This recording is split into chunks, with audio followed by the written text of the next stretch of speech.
For millennia, they have pierced the sands the Great Pyramids of Giza. But beyond their majestic silhouette lies a storm of misconceptions. Were they built by slaves, toiling under the lash, as Hollywood often portrays? Or by extraterrestrial architects wielding otherworldly technology? Captivating, yes, but these narratives obscure a far more compelling truth. This is not a tale of pharaohs driven by vanity, nor of forced labor under inhumane conditions. We delve into something far more human: the lives of skilled laborers, engineers, architects, and administrators who dedicated their lives to these colossal projects. What drove them? Utilizing cutting-edge archaeological discoveries and meticulous analysis of ancient records, we dismantle the myths and reveal the reality: the pyramids, testaments not to oppression, but to ingenuity, organization, and a profound spiritual vision. Forget the fantastical images. The pyramids weren't erected by alien technology or legions of slaves. Instead, archaeological evidence reveals a compelling truth: skilled laborers, organized teams, and ingenious engineering. The primary material, limestone, was quarried locally, with finer Tura limestone carefully reserved for the outer casing. Evidence unearthed from sites like Deir el-Bahari and within the quarries reveals the tools of their trade: copper chisels, dolerite hammers, and wooden levers. The transportation of these blocks, some weighing several tons, posed a challenge. Sleds, pulled across lubricated wooden tracks, were the answer. Reliefs at the tomb of Jehuta-Hotep vividly depict this process, showcasing coordinated efforts. But how were these blocks raised to such heights? Mud brick ramps, gradually increasing in elevation, were likely employed. Archaeological evidence, including ramp remnants near the pyramids, supports this theory. Further solidifying this picture is the discovery of worker villages like Deir el-Medina. Complete with bakeries, breweries, and even medical facilities, these settlements prove the pyramid builders were not slaves, but skilled workers, well provisioned and cared for by the state. It was their expertise, meticulous planning, and dedication, not brute force, that served as the engines behind these magnificent structures. Life beyond slavery for the pyramid builders wasn't speculation, it was a reality etched in stone. Consider Deir el-Medina, a meticulously planned village west of Thebes, housing the artisans entrusted with crafting the royal tombs in the Valley of the Kings. Archaeological digs revealed comfortable, well-maintained homes, some featuring multiple rooms and private courtyards, a far cry from slave quarters. Dietary analysis paints a vivid picture of a rich and varied diet. Workers consumed substantial quantities of meat, fish, and poultry, complemented by bread, beer, and vegetables. The volume of animal bones unearthed at worker sites points to a level of provisioning that defies a forced labor model. Furthermore, the presence of skilled medical practitioners is undeniable. Skeletal remains bear witness to advanced surgical procedures, including limb setting and rudimentary dentistry. Tools discovered attest to sophisticated medical knowledge. Scribes documented ailments and remedies, hinting at a structured healthcare system. Elite workers even enjoyed access to specialized physicians, evidenced by dedicated burial sites containing medical instruments.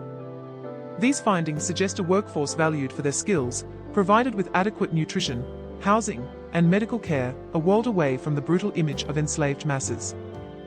The pyramid's funerary purpose runs deeper than mere burial. It speaks to humanity's quest to transcend death. The pyramids were resurrection machines, designed to ensure the pharaoh's journey to the afterlife, to join Ra, the sun god, in his eternal cycle. Texts from the Pyramid Age, like the pyramid texts inscribed within the Pyramid of Unas, detail elaborate rituals and spells intended to guide the king's spirit. These texts describe the pharaoh ascending to the heavens, transforming into a star, and merging with Osiris, god of the dead. The pyramid's shape itself, mimicking the primordial mound from which creation arose, symbolized rebirth. The internal chambers, aligned with cardinal directions and certain stars, acted as conduits for cosmic energy, facilitating the pharaoh's transformation. Offerings of food, drink, and precious objects, discovered within and around the pyramids, were symbolic nourishment, sustaining the king's spiritual existence and maintaining cosmic order, Mart. The mortuary temples connected to the pyramids served as centers for ongoing rituals and the veneration of the deceased ruler, ensuring his continued influence in both the earthly and divine realms. A lasting legacy, indeed. What of the whispers of extraterrestrial intervention? The allure of ancient astronauts crumbles under the weight of evidence. The precision of the pyramid's construction is demonstrably the result of ingenious, albeit laborious, engineering. The meticulous alignment with cardinal directions, achieved using sophisticated astronomical observation methods, proves advanced understanding, not alien technology. Consider the Great Ramp theory, supported by findings at Hatna quarries, where alabaster was extracted using similar techniques. Experimental archaeology has successfully moved multi-ton blocks, mirroring the scale of pyramid construction.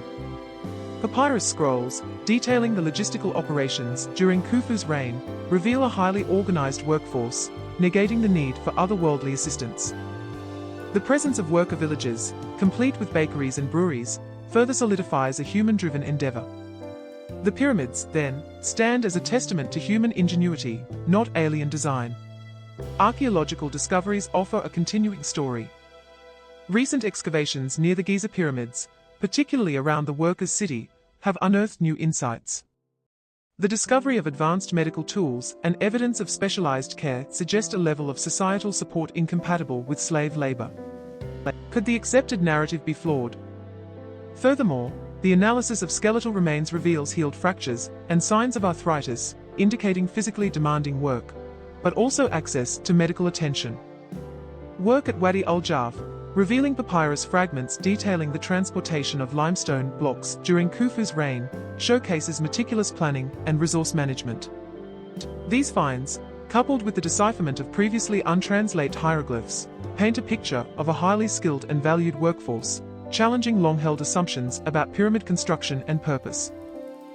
The pyramids, it seems, were not built on the backs of slaves, but on the ingenuity and dedication of a nation.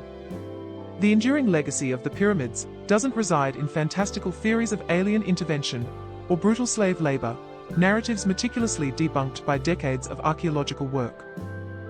Misconceptions, such as the notion that the pyramids served merely as tombs, are far too simplistic.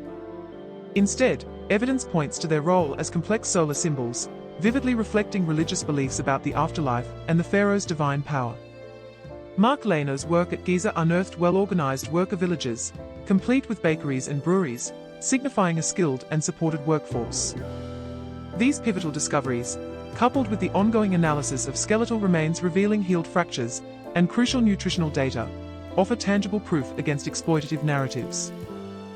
The true secret isn't magic, but a profound understanding of mathematics, engineering, and social organization. So, considering the evidence debunking the myth of slave labor and alien intervention in the pyramid's construction, what previously unquestioned assumption about ancient civilizations might you now reevaluate based on this newfound perspective?